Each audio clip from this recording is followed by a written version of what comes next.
कितने आदमी थे? 2 आदमी थे ज्यांनी फिल्म लिहिली.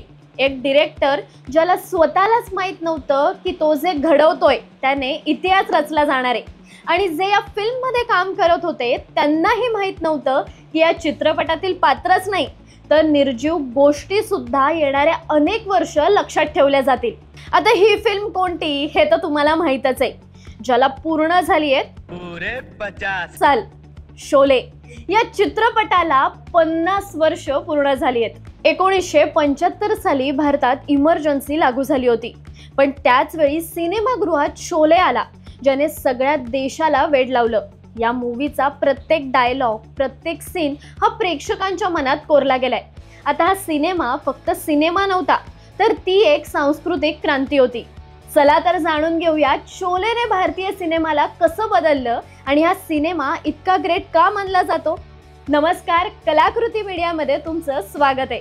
तसं बघायला गेलं तर शोले हा ॲक्शन कॉमेडी जॉनर मध्ये मोडला जातो, कारण आजही गब्बर सिंग, जय आणि वीरूची दोस्ती जी प्रत्येकाच्या मनात भिडली आहे, कारण सिनेमातलं प्रत्येक पात्र इतकं प्रेक्षकांना जिवंत वाटलं. दुसरी गोष्ट म्हणजे शोलेचे ॲक्शन सीन्स. त्या काळात बॉलिवूडमध्ये इतके भव्य ॲक्शन सीन्स कधीच पाहिले नव्हते.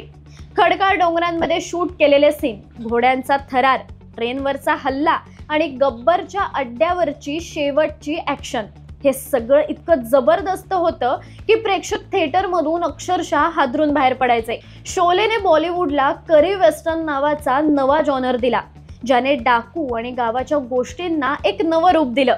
आणि मग येतं शोलेचं म्युझिक. आर.डी. बर्मन यांचं संगीत आणि आनंद बक्षी यांचे बोल. ये दोस्ती, होली के दिन, मेहबूबा मेहबूबा ही गाणी आजही तितकीच लोकप्रिय आहेत. शोलेचे प्रत्येक डायलॉग इतके प्रसिद्ध झाले की ते थिएटरच्या पडद्यावरून ते थेट लोकांच्या जिभेवर आले. शोलेचा भारतीय सिनेमावर झालेला परिणाम तर प्रचंड होता. सर्वात मोठी गोष्ट म्हणजे या सिनेमानं लेखकांना स्टार बनवलं. सलीम जावेद ही जोडी शोले नंतर इतकी फेमस झाली की त्यांचं नाव सिनेमाच्या पोस्टरवर स्टार्सपेक्षा मोठं छापलं जायचं. या सिनेमानं स्क्रिप्ट रायटिंगला एक नवीन दर्जा दिला. याआधी लेखकांना फारसं महत्त्व नव्हतं, पण शोलेने हे चित्रच बदललं. या सिनेमानं बॉलिवूडमध्ये मल्टी स्टार सिनेमांचा ट्रेंड आणला. शोलेनं बॉलिवूडच्या ॲक्शन जॉनरला एक नवी दिशा दिली. यानंतर अनेक सिनेमे शोलेच्या स्टाईलनं प्रेरित झाले. डाकू, गाव, बदला आणि दोस्ती या थीम्सवर अनेक सिनेमे बनले, पण कोणताही सिनेमा हा शोलेच्या उंचीला पोहोचू शकला नाही. याचबरोबर गब्बर सिंगच्या पात्रानं अमजद खान यांना रातोरात स्टार बनवलं.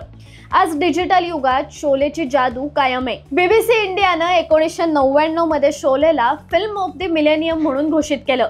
तर शोले फक्त एक सिनेमा नाही, तर तो एक अनुभव आहे. त्यानं भारतीय सिनेमाला केवळ एक मनोरंजनच नाही, तर एक सांस्कृतिक वारसा दिला. तुम्हाला शोलेचा कोणता सीन किंवा कोणता डायलॉग सर्वात जास्त आवडतो आम्हाला कमेंट करून नक्की सांगा. मनोरंजन विश्वातील असेच नवनवीन किस्से जाणून घेण्यासाठी कलाकृती मीडियाच्या यूट्यूब चॅनलला नक्की भेट द्या. रसिका हो, कलाकृती मीडिया म्हणजे मनोरंजनाची लयलूट. मनोरंजन क्षेत्रातील किस्से व घडामोडींचा आस्वाद घेण्यासाठी कलाकृती मीडिया या यूट्यूब चॅनलला सबस्क्राईब करा आणि व्हिडिओ लाईक करा.